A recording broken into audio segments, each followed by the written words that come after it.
Hi, this is Dan Gimple, and everything's good to go, so let's go flying. Looks like it's kind of breezy here. We've just arrived at Lone Pine Airport after an hour's flight from Kern Valley Airport. The taxiway is pointing straight at Mount Whitney. This is Lone Pine Airport. We're pulling onto the ramp that is right next to Highway 395 as it enters the town of Lone Pine from the south side. This film is the second half of our trip to the Panamint and Saline Valleys. We're making a quick stop here in Lone Pine just to change the camera batteries, and then we'll fly on. The plan after that is to do some serious wandering around and check out some really interesting places that I've been meaning to explore and film. It's a few minutes later and time to get back up in the air. We're in the heart of some of the most amazing flying country on Earth. This is the middle of a land of extremes. We're between the highest and lowest points in this part of the world, with Mount Whitney about 20 miles to the west and Death Valley about 65 miles to the east. Lone Pine traffic, Cardinal 220, taking the active, departing 16. We'll be making a right crosswind departure. Lone Pine traffic. We're taking off into a stiff breeze from the south that's giving us both these wonderfully clear skies and what will be a fairly bumpy ride for the rest of this flight, but it is going to be fun regardless. The landing gear retracts to cut wind resistance and boost climb and speed. The system uses electricity, hydraulics, some gravity, and maybe even a bit of origami to get the wheels to fold up like this.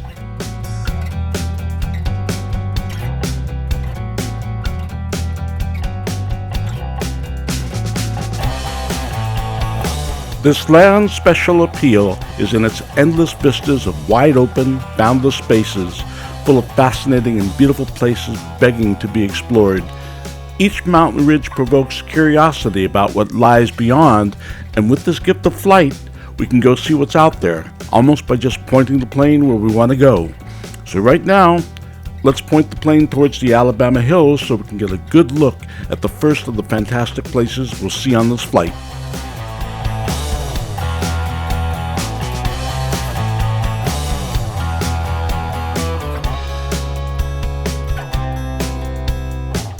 We're just west of Lone Pine, flying over the Alabama hills. Though very far from that southern state, they were named by Civil War-era prospectors after the Confederate ship Alabama. These are actually the tips of a tall range buried deeply by the sediments of the surrounding Owens Valley. Although formed at the same time as the Sierras to the west, they look much older and stranger. With these weathered rocks as foreground and the High Sierra in the background, the Alabamas are an iconic image of the West as seen in hundreds of Hollywood westerns. All this rugged scenery and reliably clear weather is only a few hours' drive north from Hollywood, so it's no wonder it's been filmed so often. We're flying along Movie Flat Road over a movie ranch that you've seen in episodes of The Lone Ranger and Bonanza and a good number of Clint Eastwood and John Wayne westerns. It stood in as Afghanistan and Gunga Din and Iron Man, and there's quite a long list of all the other countries and states it's ever pretended to be. We've been climbing out and now we'll turn east towards the Inyo Mountains and our next point of interest, the Cerro Gordo Mines. Right in front of us, the Inyo Mountains, almost as high as the Sierras in back of us. Probably go up to a solid 11,000, 12,000 feet. Very dramatic. Different piece of rock from the Sierras. You're not looking at granite at all right now. Not a sedimentary rock, not volcanic. All came up very quickly, about the same time. Very young looking, very, very rugged, very colorful. Its lower slopes, incredibly bare. These mountains are what separates the Owens Valley on their west side from the Saline Valley on the east. The Inyo are tall, but they're only the one main ridge and a few miles across, whereas the Sierras are typically 100 miles across. The Inyo are plenty steep and rugged on this side, but wait till you see the other side. They're even more so. A lot of subtle color in these rocks. We've flown east from Lone Pine for a few miles, and now we've turned south to fly along the mountains and gradually climb. In a little while, we'll be high enough to reach a pass where we can cross over to the Saline Valley side.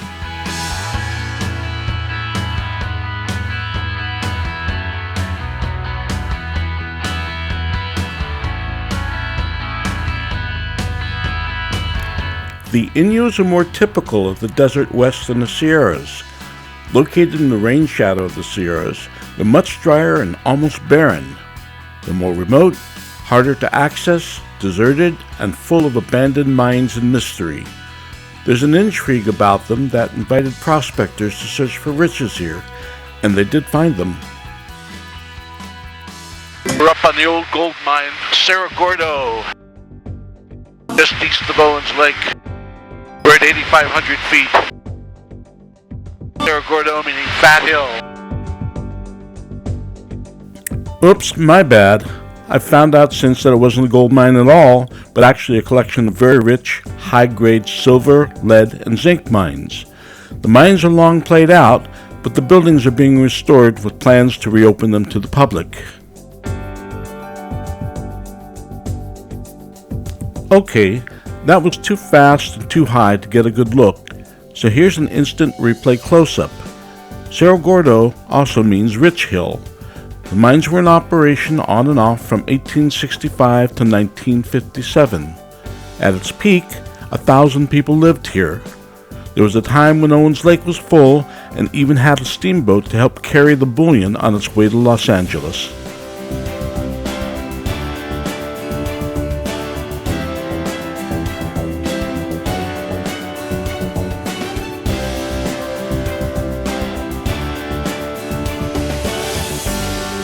Just beyond Cerro Gordo, Saline Valley.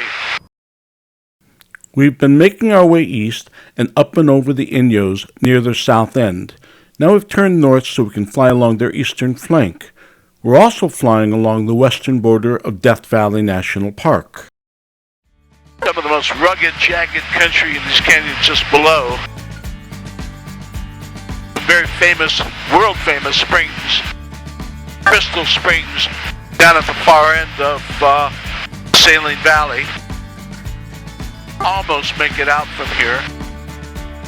Actually, 1,700 feet. Saline Valley, when I first saw it, looked like the biggest hole in the world that I've ever seen. The way this valley is arranged, there's no low way out of it. There's no way for water to drain. You could fill this valley to maybe 4,000 or 5,000 feet deep full of water before the water finds its way out of it. So much about this area is otherworldly, or at least like few other places on Earth, and people come from all over the world to see this, especially the Saline Valley Warm Springs, and in particular, the main one called Crystal Springs. Crystal Springs is straight ahead of us, barely visible, still a good 10 or 15 miles off. Not going to head there today. Crystal Springs is distinctive enough that it's been written up in National Geographic. It's a wonderful and strange mixture, part dreamlike oasis of green lawns and hot tubs, part hippie commune and part sacred, and it has an airstrip and we can fly there, just not today. We've turned around and headed south, a short distance away from Saline Valley. We're flying along the edge of Conglomerate Mesa in the volcanic Badlands southeast of Cerro Gordo, the Owens Valleys to the west and Panamint Valleys to the east.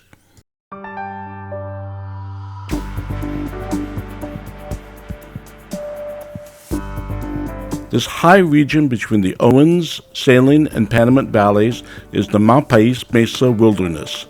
It's rugged and remote, but accessible by dirt roads off of Highway 190, which runs a little south of here.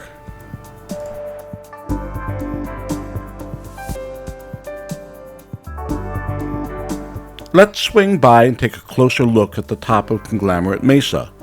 There was controversy recently about a development that might have ruined its wild character. There's gold here, and a mining company proposed to drill for it, and if successful, it could have meant a major mining operation here. But it was challenged and stopped, at least for now.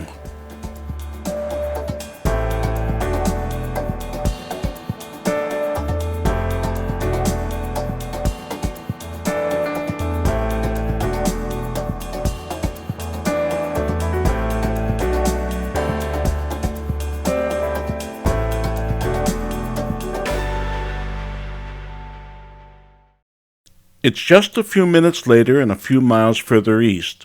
We're following the Santa Rosa Wash eastbound across the Darwin Plateau before it begins its steep descent into Rainbow Canyon. In the moment, this place may look remote and quiet, but this is deceptive. We are in the center of a huge and very active military flight training complex that covers this region for hundreds of miles around. This particular spot is part of the Jedi Transition crossover route that connects two vast training loops. Appropriately, the route leads into Star Wars Canyon, yes, it's really called that, which is the airman's name for Rainbow Canyon. Fighter jets and bombers go screaming through here and drop into this colorful canyon just like in scenes straight out of Star Wars. A word of caution. Please don't fly here without first checking for scheduled training with the flight authorities. You can see the sectional map for contact details. Jet traffic does concentrate here and blast right down the canyon, and you really don't want to be flying here while that's happening. We're coming up over the town of Panamint Springs. You can see its dirt airstrip angling off the highway there, and you know that it'll make for an interesting trip on another day.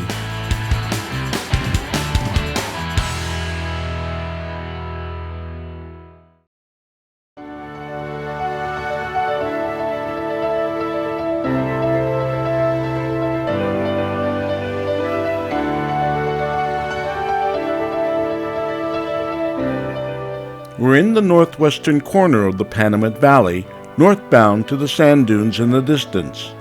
You're looking at the cause of the sand dunes, the persistent heavy winds from the south that carry sand up from the valley floor.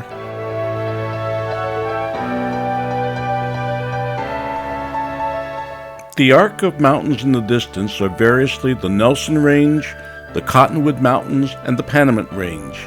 Saline Valley lies beyond those to the north, and Death Valley proper is to the east. This portion of Panamint Valley is part of the immense Death Valley National Park.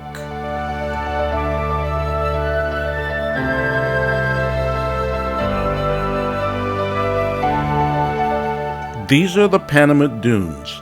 They're certainly beautiful, but they're not unique. Many of the valleys of the Southwest Basin and Range Zone have this kind of feature wherever the right conditions of topology and prevailing winds come together.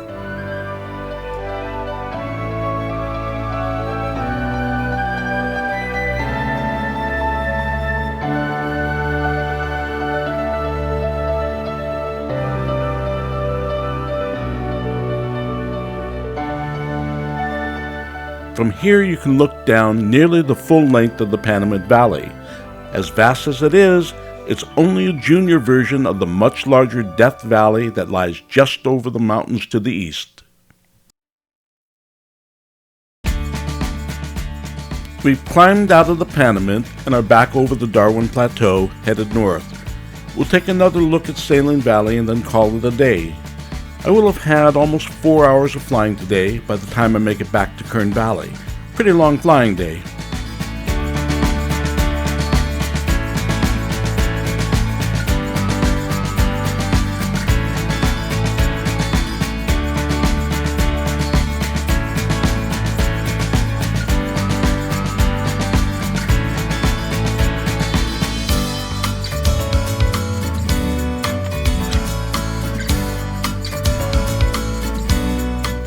We've come to the rim of the Nelson Range, and it's overlooking the Saline Valley. The rim here is at about 6,000 feet elevation, and it's about a 4,000 foot drop to the valley floor. You can drive into the valley from its south side near here on Saline Valley Road, which takes you down the long and rugged Grapevine Canyon.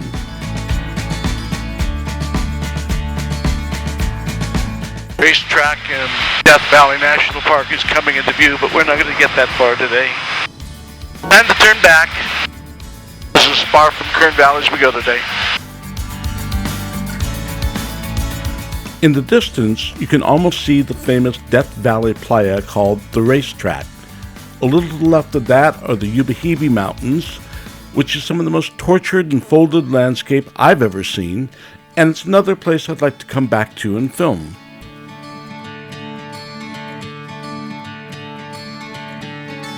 We're heading home now and flying southbound over the Malpais Badlands that overlook the Owens Valley.